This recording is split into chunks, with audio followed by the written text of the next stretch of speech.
Este programa é de produção independente e as opiniões dos convidados e realizadores são de responsabilidade exclusiva dos mesmos, não representando necessariamente o ponto de vista desta emissora.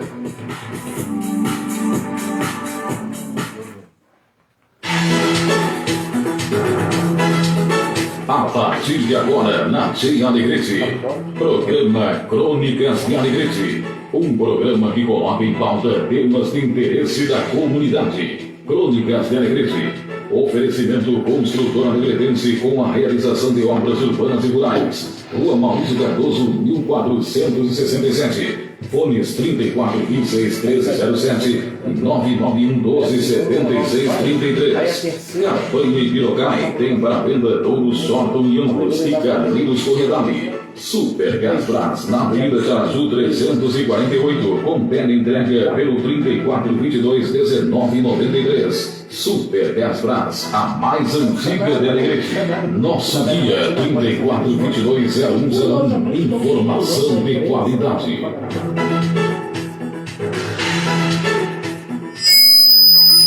Bom dia, comunidade alegretense. Bom dia, amigos do campo e da cidade. Estamos iniciando mais um Crônicas de Alegrete, esse programa da família conservadora, a voz da direita no Alegrete. Já estamos aqui na bancada, esse que vos fala, nosso amigo Coronel Castro e também nosso amigo Coronel Ronaldo. Hoje temos um dia muito especial para todos nós aqui da bancada. A seguidinha vamos estar entrevistando o ícone do jornalismo aqui nacional, Alexandre Garcia, que prontamente aceitou nosso convite, voluntariamente, pro bono, de estar aqui conversando conosco, ao vivo, pelo telefone, trocando as ideias do cenário político atual. Bom dia, Coronel Castro. Bom dia, Alexandre Machado. Bom dia, companheiro Coronel Ronaldo. Ao Hélio Alves, que está bastante feliz hoje com a vitória do Grêmio ontem. Grenal, né? Pois é. E o Inter também vem de uma virada histórica durante a semana. O futebol gaúcho está se regalando, se regozijando. Mas hoje, como o Alexandre bem colocou, é um dia para nós muito especial. Temos um ilustre convidado, uma figura icônica, que representa a representativa daquela mídia, né, Alexandre, que a gente tanto tem saudade, aquela mídia informativa, investigativa, inteligente, que é o nosso amigo Alexandre Garcia, a quem nós muito admiramos. E hoje o Alegrete está em festa, a nossa Rádio Alegrete, de poder receber hoje essa entrevista, e esperamos que seja muito proveitosa. Nós precisamos esclarecer alguns pontos, e nada melhor do que uma pessoa que tem uma visão tão ampliada do cenário político e econômico nacional, para nos desvendar, para nos esclarecer, para elucidar essas questões. Não é mesmo, Ronaldo? Bom dia, Coronel Castro. Bom dia, Alexandre Machado. É isso aí. Bom dia a todos os ouvintes, a família conservadora do Alegrete, a todos que nos ouvem de longe, também pelas redes da internet. A satisfação hoje podermos estar aqui para conversar com, como você falou, aquele jornalista imparcial como Alexandre Garcia, que tem uma visão privilegiada de todo o cenário político nacional e internacional.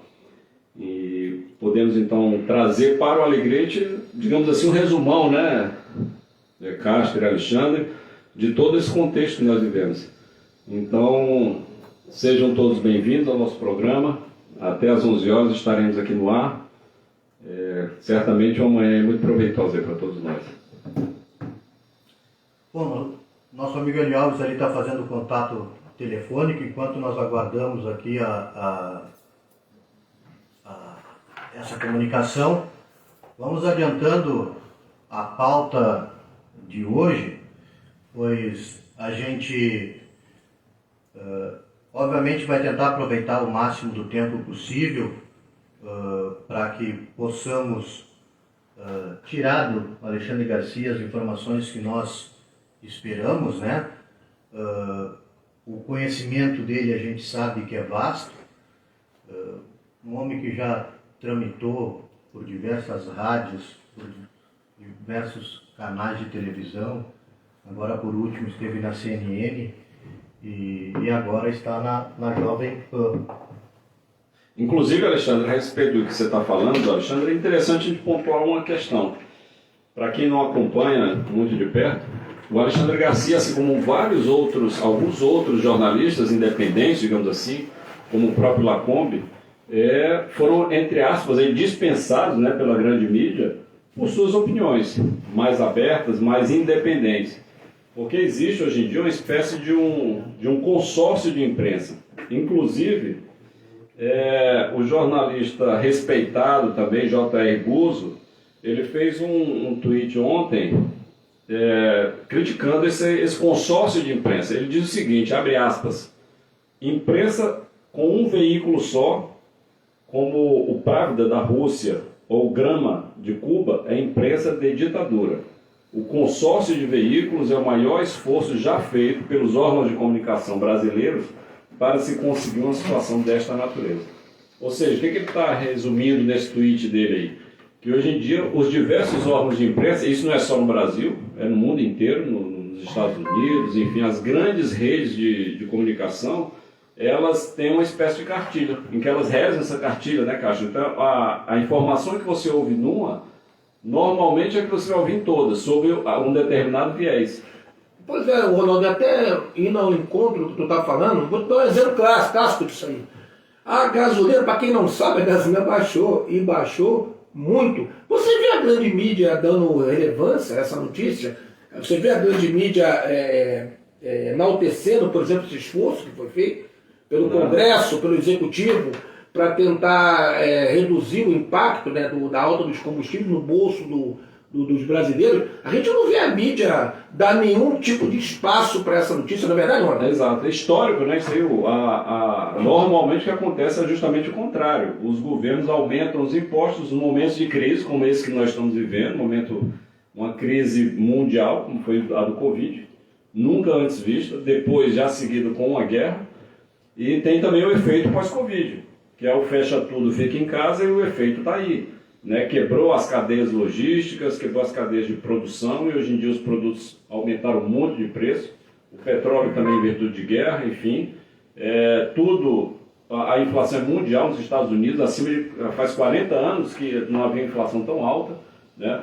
E o governo federal nosso aqui no Brasil fazendo algo que está sendo copiado pelos Estados Unidos. Na verdade, vamos ser justos, o Congresso Nacional, né? Os representantes do povo junto. Aprovaram. Na verdade, a iniciativa foi do governo federal. Não, claro, existe uma iniciativa do governo federal e a gente parabeniza nossas autoridades políticas que realmente tiveram bom senso de fechar a questão em torno dessa situação dos combustíveis. Mas pasme, né, Castro? Essa situação ainda está sob júdice no STF por conta de quem? E isso aí é o nosso medo, que o judiciário me parece que não está ao lado do povo, né? Isso já ficou bem claro que não está. Mas por iniciativa dos 9 governadores do Nordeste. Pois é, então, você vê, né?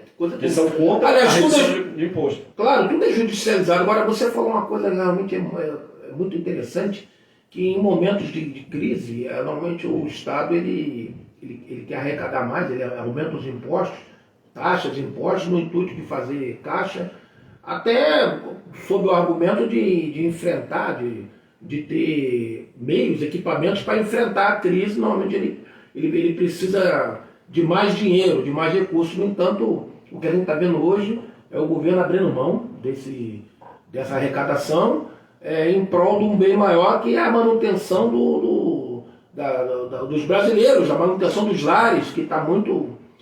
Nós sabemos que o povo brasileiro enfrenta dificuldades, não é de hoje, em termos assim, de alimentação, enfim, de necessidades básicas. Isso sempre foi um desafio para o povo brasileiro, porque parecendo que a crise chegou hoje, não. O Brasil sempre teve dificuldades.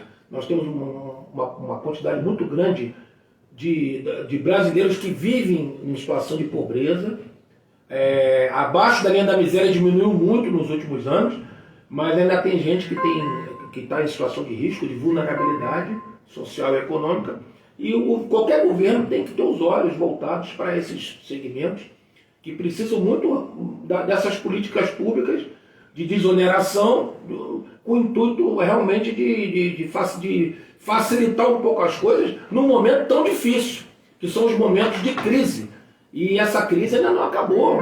A pandemia, aquele momento, o ápice da pandemia, aquele ponto mais alto, já superamos, porém existem problemas decorrentes tanto daquela época e associados a esse momento que o mundo vive, que é o momento de guerra na Europa, a inflação alta, que isso aí reflete principalmente no preço dos alimentos. E quando a gente fala em combustível, o preço do combustível acaba tendo impacto em tudo, que é o frete. No Brasil, em especial, que a nossa matriz de transporte está toda apoiada ainda em rodovia, então existe a figura do caminhão e o óleo diesel disparou. E somos solidários com nossos irmãos, companheiros caminhoneiros, que têm realmente muita dificuldade.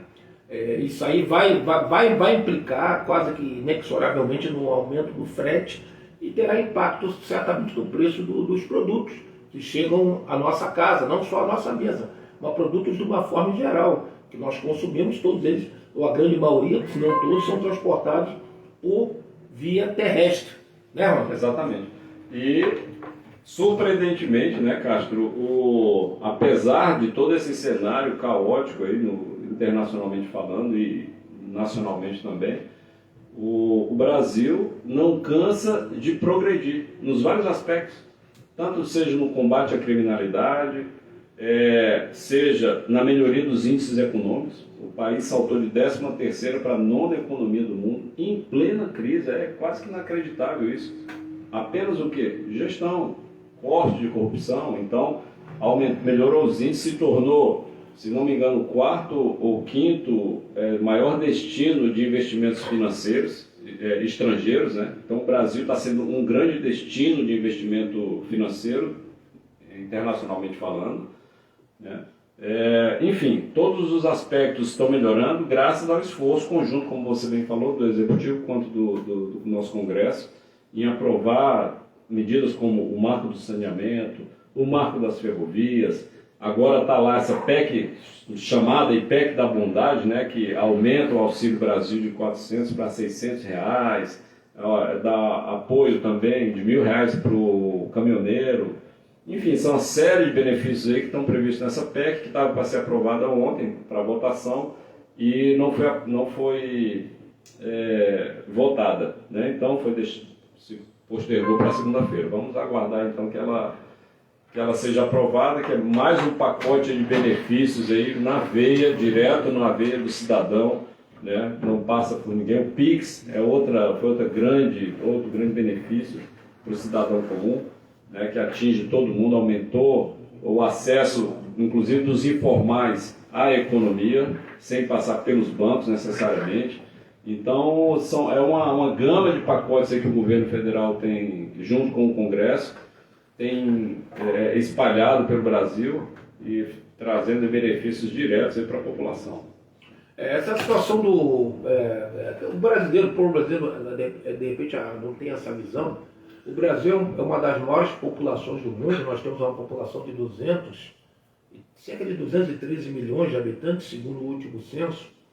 A população está entre os 7 maiores do mundo, e isso demanda realmente um serviço, políticas públicas e um serviço público à altura da necessidade dessa população, até em virtude das desigualdades, das dificuldades sociais que o Brasil sempre enfrentou. Precisa de um serviço público bastante atuante e efetivo para atender às necessidades dessa população. Então nós temos, né, Ronaldo, milhões de servidores públicos no Brasil. Milhões nas 3 esferas. Eu arrisco dizer que 5% da população brasileira ou mais é servidor público. Se eu não me engano, pela última conta que foi feita, juntando todos, né? Federal, estadual, municipal, eram 11 milhões. Então, mais ou menos 5% da população servidor público. Então isso aí a máquina é pesada. Esse pessoal precisa receber, eles têm... E aí tem outra questão, Castro.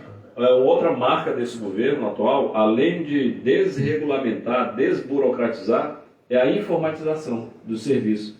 Inclusive a última agora, transferência de veículos agora por aplicativo. Você não vai precisar mais estar em cartório, entendeu? A CNH de 5 passou para 10 anos, você porta ela no celular, não precisa estar carregando carteirinha. Tudo bem desempregar ninguém não, tá? Aos poucos a gente tem que se modernizar. Até porque existem profissões que existem hoje e a gente sabe que não vai existir amanhã.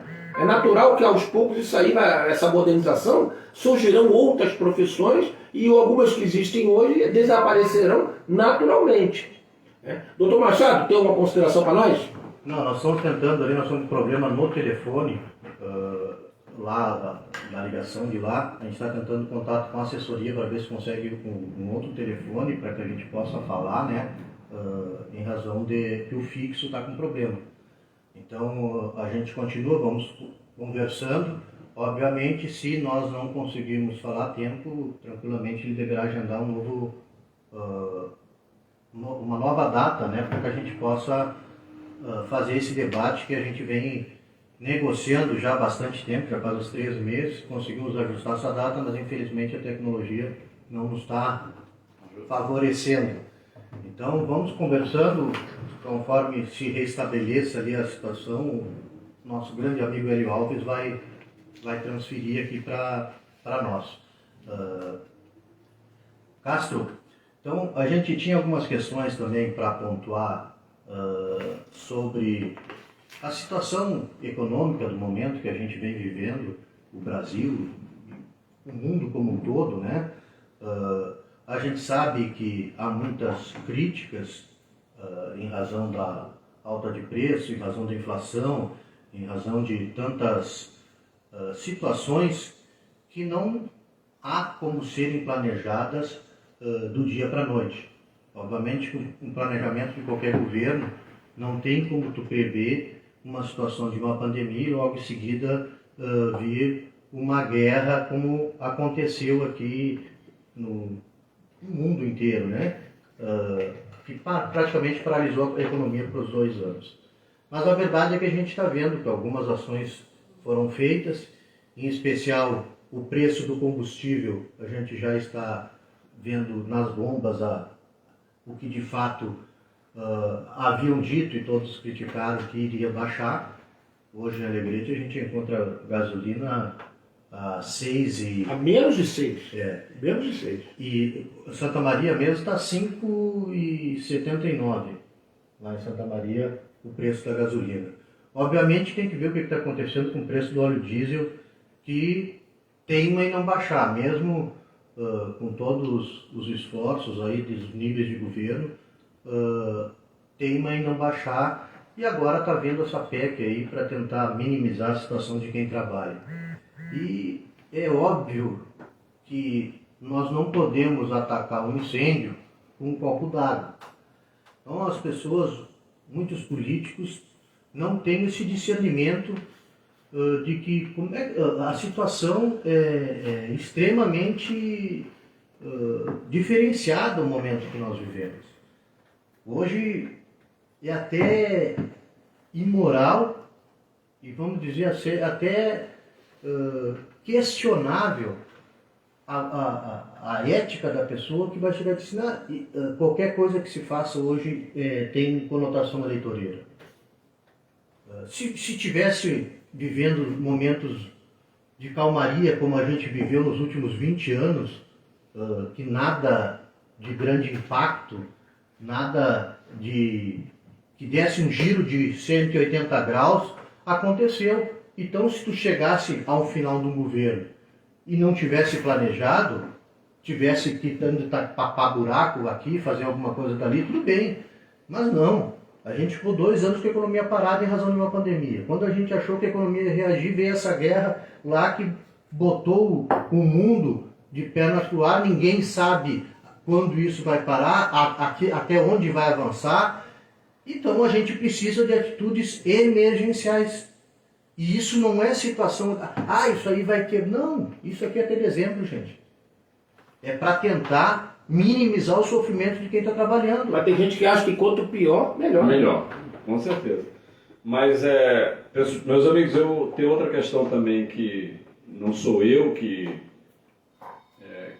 digamos assim, me preocupa, isso é uma preocupação hoje geral, de boa parte do eleitorado, de boa parte dos cidadãos, são questões ligadas, de novo, ao nosso STF. Que, obviamente, temos todas essas questões econômicas, questões sociais a serem resolvidas, como a violência, a questão da inflação, mas nós, observando o cenário, sobretudo o cenário aqui da América Latina, a gente percebe o seguinte: todos os países que enveredaram pelo caminho da esquerda, do progressismo, do comunismo, do socialismo, enfim, esses países entraram num ciclo vicioso, né, num caos social e econômico. Vide Venezuela, depois a Argentina, depois o Chile, que faz poucos meses que elegeu o Boric e está vivendo um verdadeiro caos social lá. E o nosso medo justamente e essa turma toda faz parte, digamos assim, do mesmo escopo político de um dos candidatos da eleição. Então a preocupação geral hoje é que certos setores políticos voltem ao cenário político brasileiro e o país mergulhe numa crise profunda da qual a gente não sabe se tem condições de sair. Basta a gente ver a Venezuela, né?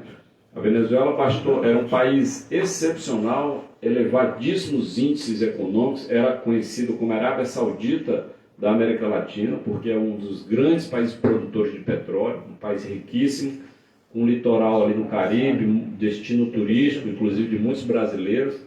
E hoje em dia a gente observa o caos que se encontra na Venezuela, né? A Argentina também, um país próspero aqui na América Latina, hoje o caos que está. O Chile, um país redondinho em todos os aspectos, econômico, educacional, cultural, político, e hoje elegeu há pouco tempo um governo de esquerda e vive já uma instabilidade social, econômica tremenda. Bom, dentro desse contexto todo, a gente observa então o cenário nosso interno, que era uma das questões que eu ia perguntar para o Alexandre Garcia, e certamente na próxima vez que a gente conseguir esse contato aí com ele, que não estamos conseguindo, ele vai, com a visão dele, talvez trazer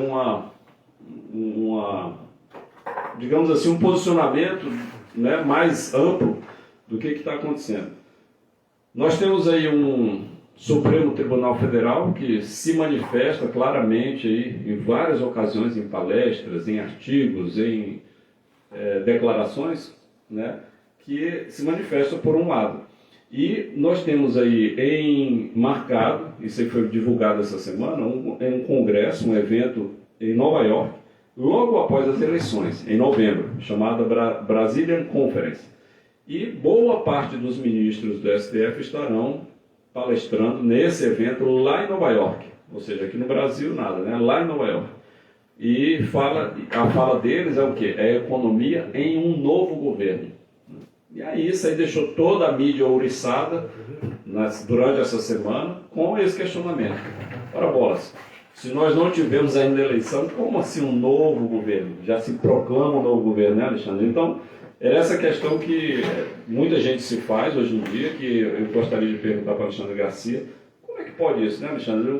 Os ministros, inclusive dentre esses, está Alexandre de Moraes, que é o ministro do TSE, do Tribunal Superior Eleitoral, que vai estar à frente das eleições agora em outubro, novembro. Então eles vão se reunir em novembro nos Estados Unidos para falar sobre o novo governo. Como assim? Então são questões aí que deixam a gente aí preocupados, né? Porque a questão da segurança e da confiabilidade da famigerada urna eletrônica, desse processo eletrônico, que não tem escrutínio público, não tem como haver uma recontagem de votos, né?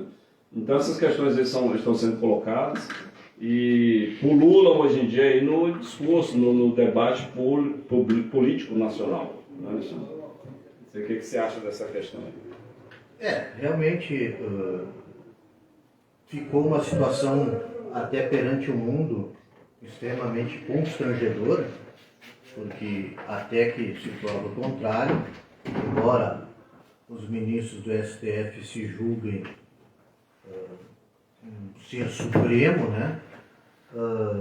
Capazes de prever talvez o futuro, porque fazer uma palestra logo após as eleições, tendo certeza de que haverá mudança no governo, talvez só eles possam ter essa premonição que nós, Tem uma bola de cristal, né? nós, pessoas normais, não conseguimos alcançar. Mas a gente sabe também que tudo isso é uma forma de também polemizar, porque uma coisa está visto e está claro que eles também gostam da polêmica, né?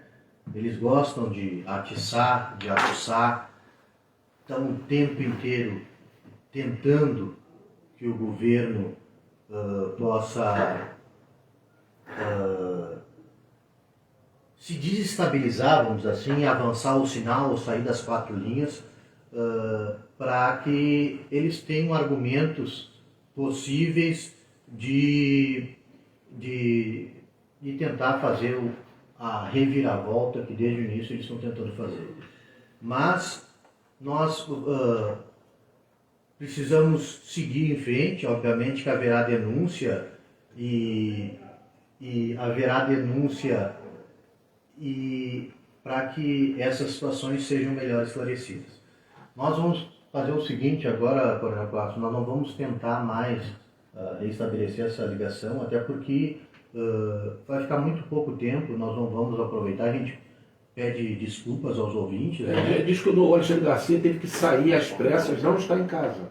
A família falou que ele precisou sair, ele já é uma pessoa vai fazer 81 anos, a gente não sabe o que aconteceu, ele precisou sair e não está presente no momento, ele sabia da entrevista. Então a gente vai esperar fazer um novo contato com a assessoria. Com certeza. E ver o que aconteceu. Teremos uma nova data. Eu mesmo saí, estava numa formatura em Santa Maria, saí às 6 horas da manhã para poder estar aqui a tempo. Mas ele tem, digamos, esse crédito conosco aqui, com toda a população, todo mundo sabe da seriedade dele, os compromissos que ele assume e cumpre. Então, obviamente, nós teremos uma nova data para que nós possamos satisfazer o nosso ouvinte e também satisfazer a nossa ansiedade aqui de poder ter 45 minutos de aula com esse fenômeno aí do jornalismo e comentarista Alexandre Garcia. Então, a gente vai divulgar uma nova data muito em breve aí, com certeza, talvez ele antecipe algumas agendas aí para poder nos atender já no final de semana que vem, em razão desse problema que deu aqui na comunicação, mas com certeza um outro momento virá. Mas, ao encontro que nós estamos dizendo aqui também, a CNN e vários outros canais de TV, em especial a Veja, que deu essa matéria aqui, trouxe essa matéria que deixou todo mundo estarrecido, que é a delação do Marcos Valério, em especial envolvendo o partido político PT e o PCC. E agora nós temos um paralelo a isso, nós temos um contador, um membro líder do PCC, que foram numa operação da Polícia Federal, tiveram seus bens bloqueados, 5 milhões de reais, mas já se me a memória do contador, mais de 20 milhões, né? Ao todo acho que deu mais de 50 milhões que foram bloqueados. Em função de lavagem de dinheiro envolvendo o crime organizado e mais outros políticos que, em razão da situação, a gente não pode estar comentando nomes. Não pode, mas é interessante que esse contador dividia o escritório dele com o filho de um político. Exato. O filho de um político aí famoso. Dividiu o escritório com ele. Então, E aí trouxe essa suspeição dessa ligação entre um determinado partido político e o primeiro comando da capital, que é a maior organização criminosa da América Latina. E a gente está comentando, é bom que se diga, nós não estamos cometendo nenhuma irregularidade, nós estamos comentando a matéria de capa da Veja. Está aqui na minha mão, aqui, ó, foi impresso. É uma matéria de capa. A grande mídia está falando, nós não estamos cometendo nenhuma irregularidade. Nós estamos só reproduzindo o que está na matéria de capa da Veja. E me causa surpresa duas situações. Uma situação, não o envolvimento desse partido com o crime. Isso não me causa nenhuma surpresa. O que me causa surpresa é a Veja, que é uma mídia de esquerda, ter furado a bolha, né, Ronaldo? E detalhe, o Marcos Valério também fala da questão de ele temer pela vida dele. Inclusive agora que teve esse fato novo, né, que ele voltou atrás, não vai depor na Câmara dos Deputados como ele havia se comprometido, né?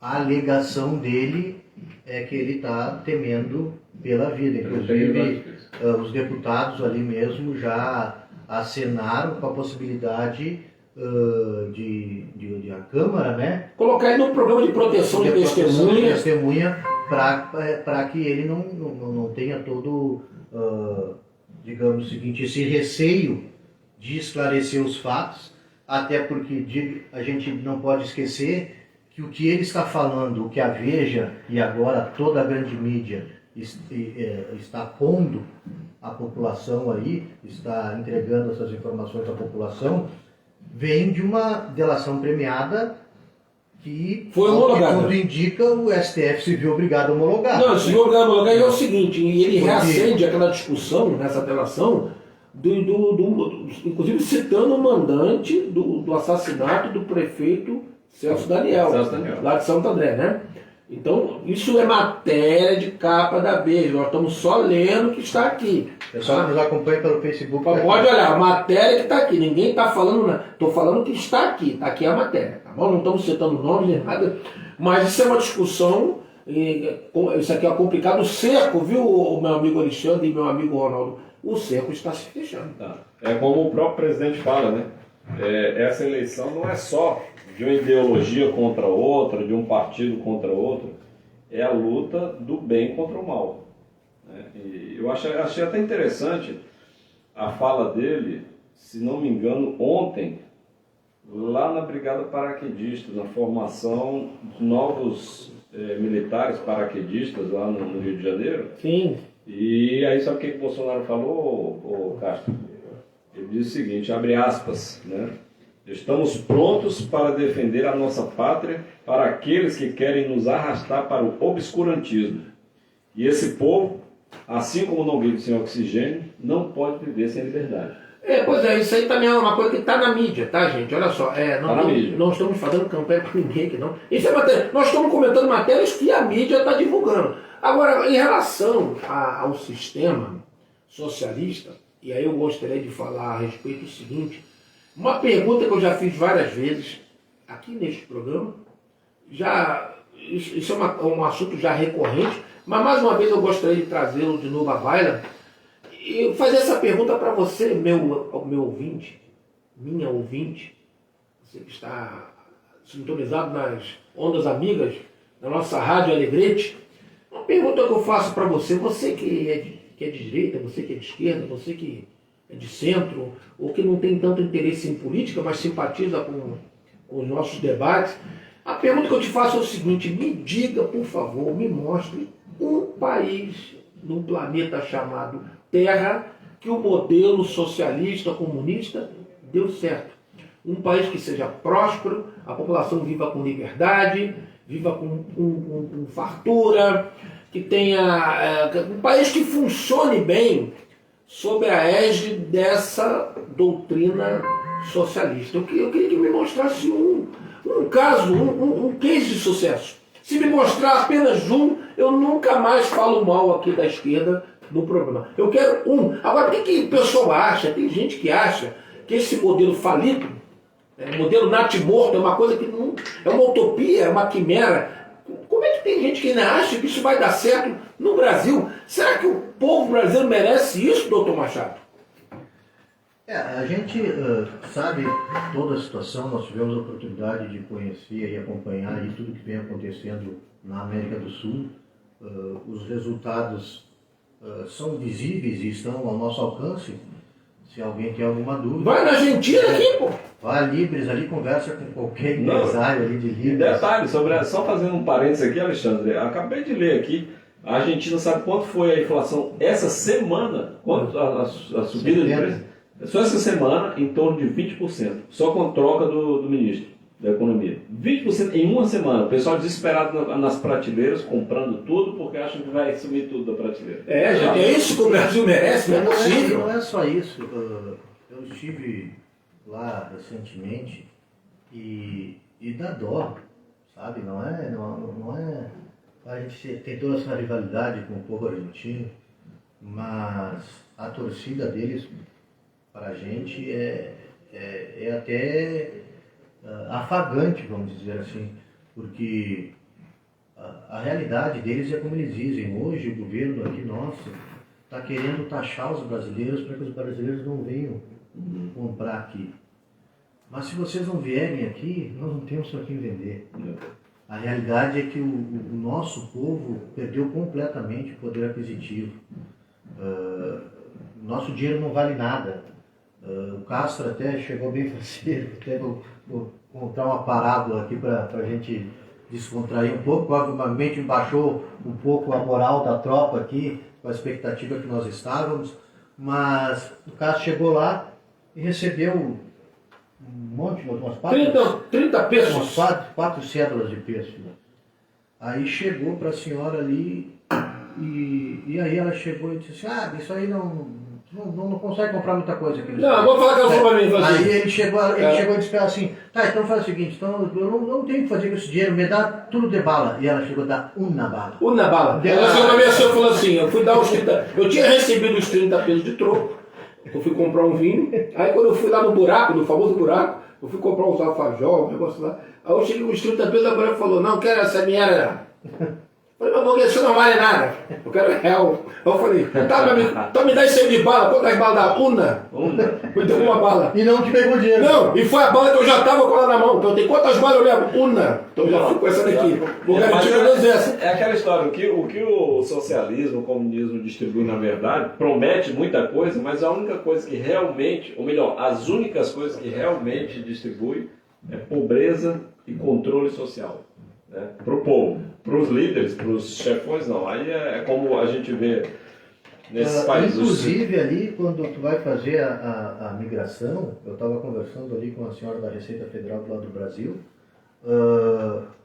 tem filas enormes porque os argentinos precisam fazer também. Ninguém sai nem entra do país, mesmo sendo argentino, sem fazer a migração ali, fazer o cara crachá ali, apresentar a documentação dizendo aonde vai, como vai, quando volta, quem vai junto.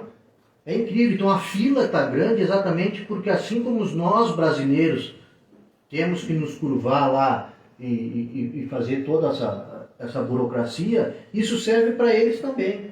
Eles estão praticamente, durante os 2 anos eles estavam impedidos de sair lá. Encerrado. Eles estavam presos. Isso aí me lembra, Alexandre Castro, caro ouvinte, uma vivência que eu tive lá em Roraima, na Operação Acolhida, junto ao povo venezuelano, os refugiados do regime lá do Maduro, do Chávez. O pessoal chegava com mala de dinheiro, um saco assim nas costas, e trocava aquilo ali por um punhado de reais. Moeda totalmente desvalorizada. Então, fruto justamente de uma má gestão, de corrupção, o país caiu no descrédito, perdeu o investimento estrangeiro, enfim, um caos econômico, a moeda não vale nada, o povo perde o poder aquisitivo. Eu lembro que na época, um dos produtos que era vendido no mercado negro, sabe o que era? Anticoncepcional. Porque a gente vê aquelas mulheres, muitas jovens, tudo com criança de colo, grávida, e chamou a atenção, Por tanta gravidez, numa situação difícil dessas, e essas mulheres não conseguem, se falta comida, se falta tudo, então elas tinham que pelo menos evitar a gravidez para não ter mais essa dificuldade aí de criar o filho. Mas aí foi me relatado isso, que lá elas não têm condições de comprar, não tem na prateleira anticoncepcional. E quem consegue dinheiro tem que comprar no consultório. Não, o material de higiene e limpeza para eles é uma coisa complicada. No Santa Maria, na UFC, ele teve uma venezuelana que estava fazendo mestrado, na época que minha filha estava lá estudando. E ela terminou o mestrado, ela estava chorando muito. Ela alugava um apartamento próximo onde minha filha morava. E ela chorava muito que tinha que voltar para a Venezuela. Ela não queria voltar, mas ela era obrigada a voltar, igual os cubanos, obrigada a voltar. E quando ela ia voltar, aí o pessoal lá reuniu para dar uns presentes, para ela levar tal, perguntou o que ela queria. Falou assim, me dá material de higiene e limpeza, me dá absorvente, me dá sabonete, desodorante, papel higiênico. Mas o que é isso? Não é que isso não. A minha filha lá, a minha mãe, na Venezuela, fica 6 horas numa fila para receber um rolo de papel higiênico. Então, gente, vocês estão de brincadeira. O Brasil é um país muito rico. Olha, com todas as dificuldades, a carne anda muito cara, mas você compra em promoção.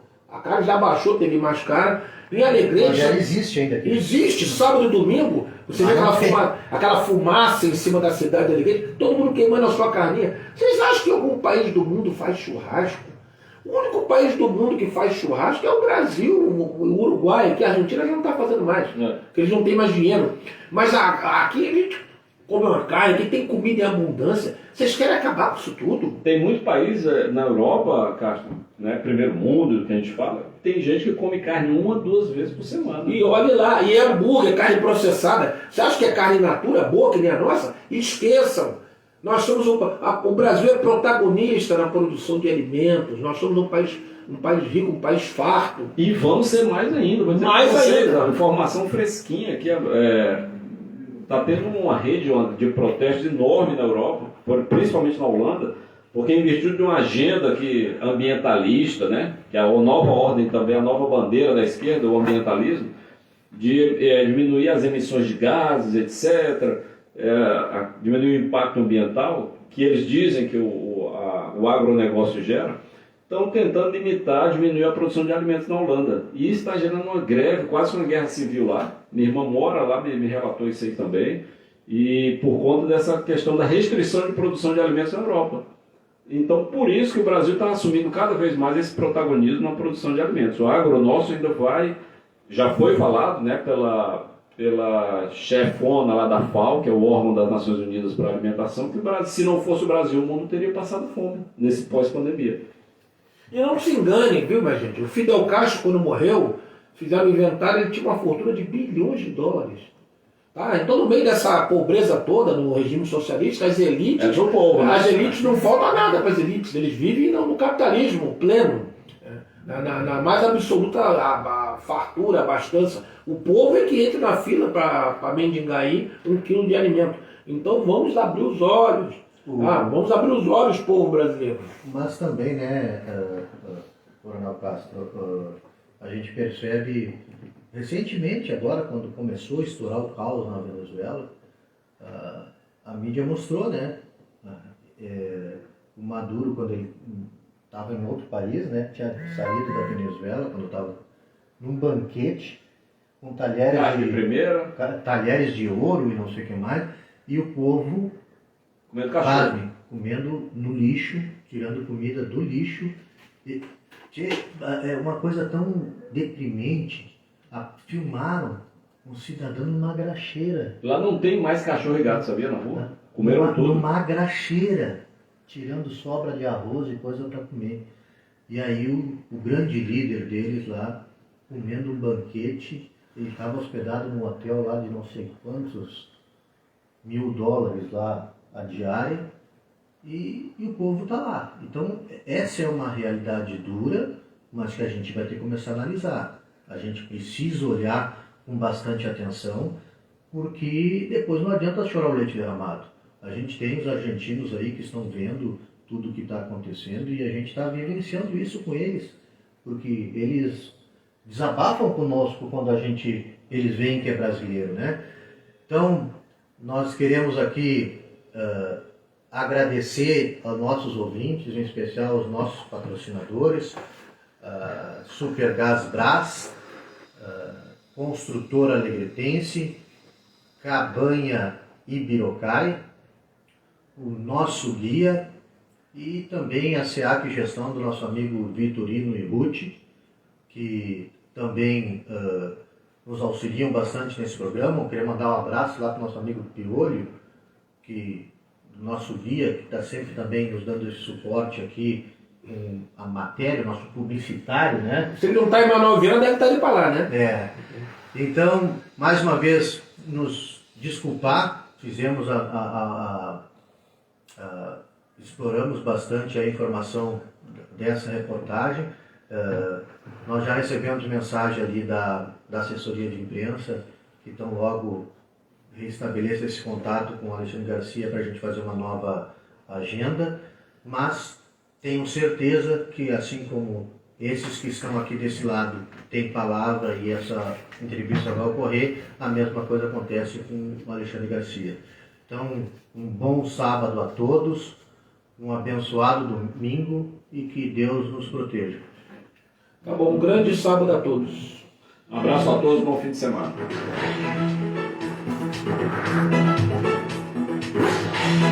Tem tchau, né? Eu ligo no celular. Não é não, Alexandre. Ele deve ter pego e saído. Vai do chão para o mundo.